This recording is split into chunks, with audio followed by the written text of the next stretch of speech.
Exactly 2:47 p.m., October 19, 2025, Hazrat Shah Jalal Airport, Dhaka, Bangladesh. Inside a secure logistics office, a Russian Rosatom official hit send on a confirmation email to Moscow package arrived. Secure. At that exact second, a swarm of 12 Ukrainian Wild Hornet FPV drones moving at a blistering 150 miles per hour. They are streaking towards a cargo warehouse holding 18 tons of his secure Rooppur nuclear components. Countdown 15 seconds. Putin thought his hardware was as safe as the Kremlin's vault. He was wrong. For the past month, Ukraine had been playing a shell game. Using American Starlink data, they tracked the shipment's every move. They hacked the Russian logistics network, inserting a single line of false data. One of the containers held flammable industrial chemicals. In reality, it packed with the dormant Wild Hornet drones.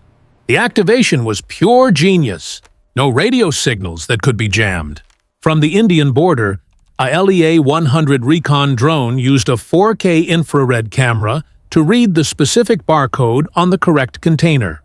Once confirmed, it fired a coded infrared laser pulse, a silent, invisible Morse fire signal that woke up the drones inside.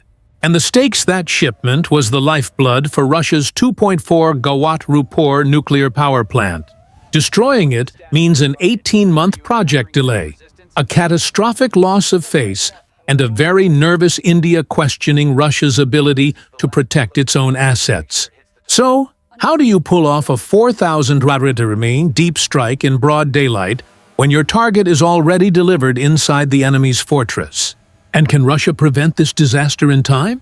At 02:30 p.m., 50 miles from Dhaka, hidden within a humid jungle, clearing the side of a nondescript cargo truck, folds down. 3 gold motherships launch into the sky. Their payload bays snap open, releasing 12 Wild Hornet FPVs.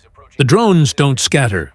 They form a single coordinated swarm and dive leveling off at just 50 FT above the Bangladeshi delta.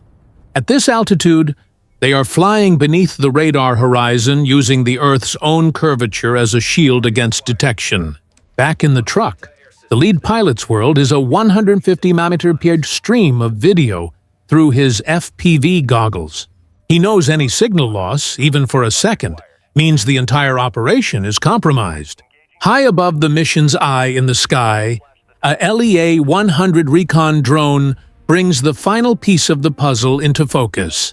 Its 4K infrared camera zooms in, punching through the warehouse's thin metal roof to lock onto the unique QR code of the Russian container. A single encrypted message flashes on the pilot screen. Target confirmed. The swarm is now on final approach, but they are flying directly towards an American-made radar system that is just seconds away from spotting them. At EO 2:48 p.m., inside Dhaka's Air Defense Command Center, an operator leans forward. On his screen, amongst the predictable tracks of commercial airliners, something is wrong. A cluster of 12 tiny contacts moving too low and too fast has just appeared inside the 50-mile perimeter. They weren't there seconds ago. He hits an alert button. A red light flashes across the room. Unidentified tracks bearing 290, low altitude, high speed. He shouts. The system automatically designates the lead contact as the primary threat. On the airport perimeter, a soldier gets the command and raises his M16, fires the target, fires a burst, and the drone explodes in a puff of smoke and cheap plastic. A cheer goes up in the command center. First blood. The celebration lasts exactly 4 seconds because the other 11 contacts don't scatter. They don't even flinch. They continue on their exact same course at the exact same speed. It was a decoy, a cheap $500 trick, and they fell for it. The Bangladeshi commander now understands this is a professional attack. He grabs a secure direct line radio, a red phone reserved for high-priority incidents. It connects directly to the Russian Rosatom security lead, overseeing the shipment in an office not 500 YD away. Sir, we have a confirmed drone swarm on a direct vector to your cargo's location. This is a coordinated attack. The Russian officer doesn't need to hear more. He drops the phone and grabs his own encrypted radio. The call is in order.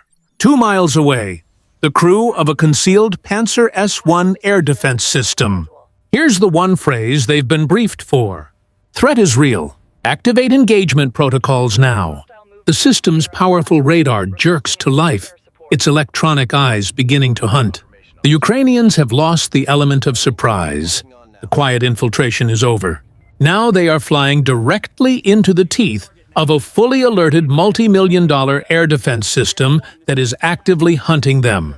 At 02:49 p.m., the Panzer's radar floods the sky, hunting for the 11 drones. On paper, the fight should be over in seconds. But the Ukrainian swarm executes a plan that is equal parts brilliant and insane. 4 drones break from the main swarm. Instead of attacking the real target, they drop payloads of thermite powder onto a stack of empty shipping containers 50 yards away. The powder ignites, creating a brilliant 2,000-degree fire that serves one purpose: to draw every eye, every fire hose, and every panicked soldier to the wrong location. While the chaos unfolds on the ground, the real attack is happening silently from above. High overhead, the Leica 100 drone has the true target in its sights. It doesn't use a radio signal that can be jammed. It paints the container's roof with a coated infrared laser. Why?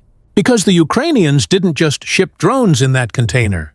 They also included a small modified lithium battery pack stuck to the inside wall.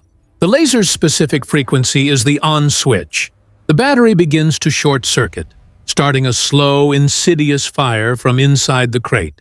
On a thermal sensor display in the Russian command office, a technician squints at his screen. One of the containers, designated 77B, is now 3.6 liter 60 Tsandriev, warmer than everything around it. It's a tiny detail, almost unnoticeable, but it's a detail that doesn't make sense. The Russians have outsmarted the decoy fire. They know something is happening to the real target, but this new subtle threat forces them to play their trump card. They realize they need a better view and eye in the sky. The call is made. From a nearby airbase, a Russian Il-20 AWACS plane begins to taxi, preparing to expose the entire Ukrainian operation from above. At 02:50 p.m., the Il-20 AWACS is still 10 minutes away. Too slow. The Russians on the ground aren't waiting for an eye in the sky. The thermal anomaly is proof enough that the real target is compromised. A Russian special operations team guarding the shipment gets the order: evacuate the primary asset. Now, simultaneously, 2 soldiers from the team shoulder Igla-S man pads their infrared seekers, scanning the sky for the heat signatures of the drone's electric motors.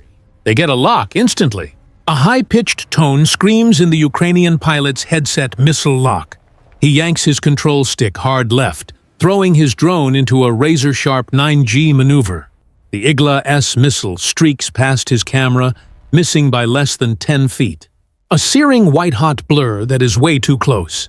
But now the real nightmare begins. The Russians have started moving the container and the massive plume of black smoke from the decoy fire.